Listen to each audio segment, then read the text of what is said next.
Bom dia, povo abençoado. Mais um dia que o Senhor fez. Vamos ler então os salmos de hoje, né? A leitura bíblica é o Salmo 118 e 119. E o Salmo 118, 22 diz: a pedra que os construtores rejeitaram, essa veio ser a pedra angular. Interessante que essa mesma passagem está no livro de Atos, capítulo 4, verso 11. 2 Pedro, capítulo 2, 4 e 5. Em Mateus capítulo 6, versos 24 a 26, Jesus ele diz sobre duas casas, uma construída sobre a rocha e outra construída na areia. A primeira coisa que nós temos que saber é que pedra que é essa que os construtores rejeitaram. Em João capítulo 1, verso 11 e 12, diz que Jesus veio para os seus, mas os seus não o receberam. Mas todos quanto o receberam, deu-lhes o poder de serem feitos filhos de Deus. Porque a rocha, a palavra rocha é cabeça.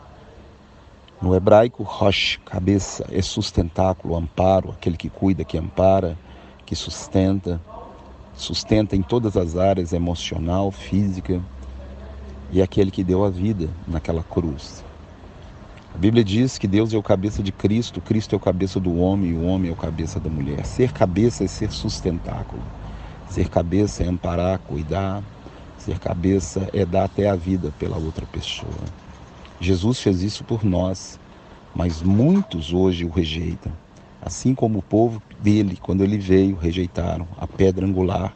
E se você não sabe o que é uma pedra angular, basta você olhar um arco de pedra. A pedra que fica no centro sustenta todas as outras pedras. Se você tirar essa pedra, cai tudo. A casa construída sobre Cristo não cai, sobre a rocha não cai. Mas sobre os rudimentos desse mundo, sobre a ideologia desse mundo, sobre as promessas desse mundo, ela vai cair. E hoje, infelizmente, no nosso meio tem muita casa desabando. A casa que está na rocha não cai. Vem tempestade, vem maremoto, vem terremoto, vem o que for, vem ventania, mas ela vai permanecer de pé, porque essa casa, ela está sobre Cristo Jesus. Então, nessa manhã, pensa nisso.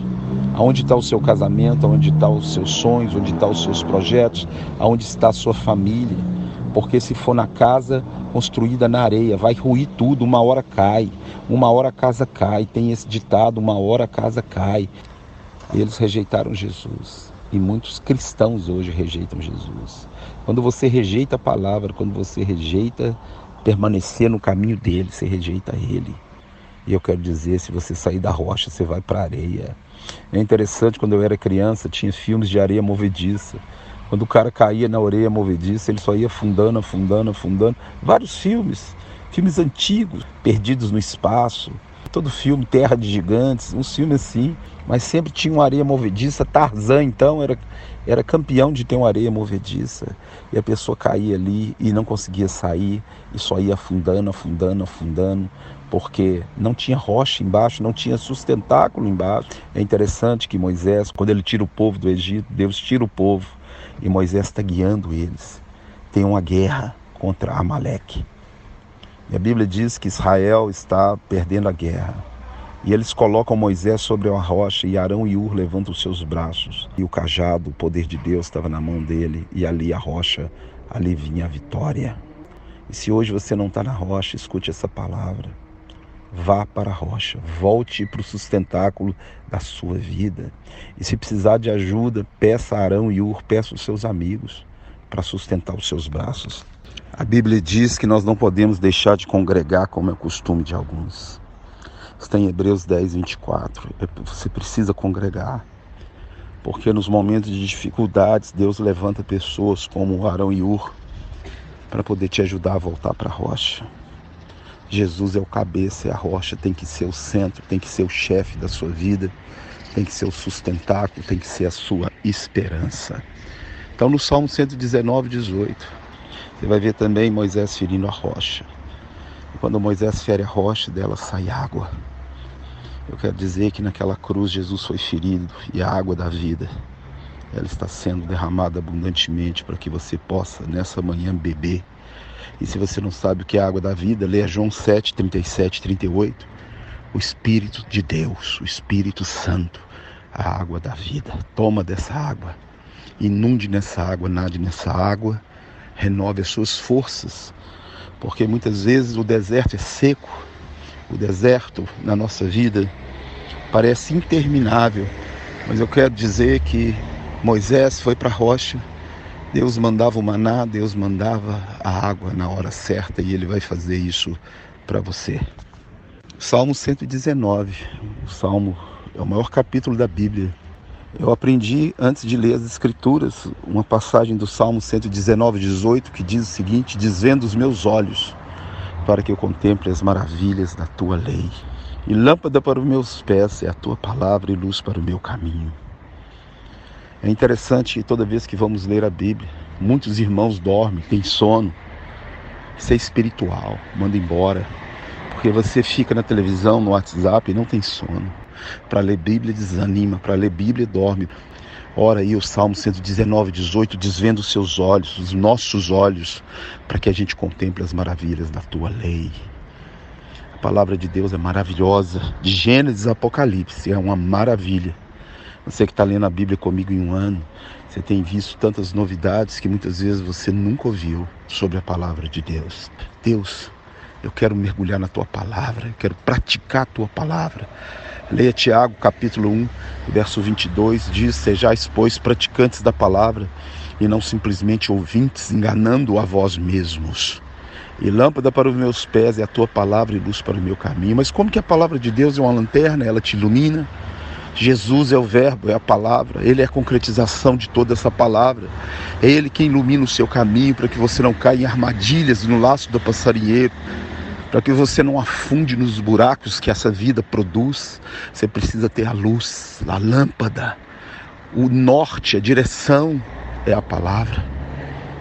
Medita nesse livro dia e noite, lê Josué capítulo 1, de 5 a 9.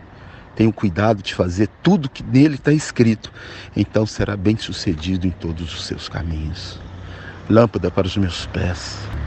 Ao observar a lei do Senhor, a palavra de Deus, e Jesus é a lei viva. O Espírito de Deus dentro de você é o seu prumo, é Ele quem te guia. Quando Ele disser para você vai, você vai. Quando Ele disser para, você para. E nessa manhã nós temos que aprender. Deus educou aquele povo no deserto, ensinou para eles: se a nuvem levantar e andar, vocês andam, se ela parar, você para. Então nessa manhã é hora de você parar, pensar até onde você tem andado, de fora da nuvem e fora da coluna de fogo. Deus, Ele quer te libertar nessa manhã. Deus quer te usar. Deus quer te encher do Espírito Santo. Deus quer te fazer uma bênção aqui nessa terra. Mas para isso você precisa da luz. Porque aquele que trai em trevas, ele não sabe para onde vai, porque a treva lhe cegou os olhos. Só tem uma lâmpada na nossa vida, é a palavra. Lâmpada para os meus pés e luz para o meu caminho. Jesus é a palavra, Ele é a luz do mundo. Sem Jesus você está entregue ao desespero, à angústia, à depressão. Lâmpada. É interessante quando você vai para a roça e muitas vezes não tem uma lâmpada, uma luz. Você vê o céu, as estrelas. Aquela luz, a luz da lua, a luz das estrelas, ilumina a terra e passa a ser o seu guia. É por aquela lâmpada, aquela luz que você vai andando. Mas eu quero dizer que Jesus, Ele é o sol da justiça. Ele é muito mais claro do que a luz da lua e das estrelas. Ele é a luz do mundo. Que Deus te abençoe e te guarde, te dê um dia abençoado. Que você não deixe nunca de ser uma bênção. Aquele que prometeu brevemente voltará para nos buscar e nos tirar desse lugar, para um lugar onde lágrima nenhuma mais cairá dos nossos olhos, para um lugar sem dor, sem pranto, para um lugar sem doença. Aqui, a nossa vida muito é 70, 80, passando de 80 canseiro, enfado, mas lá na eternidade, é a eternidade com Ele. Um grande abraço, fica na paz, Deus te abençoe em nome de Jesus.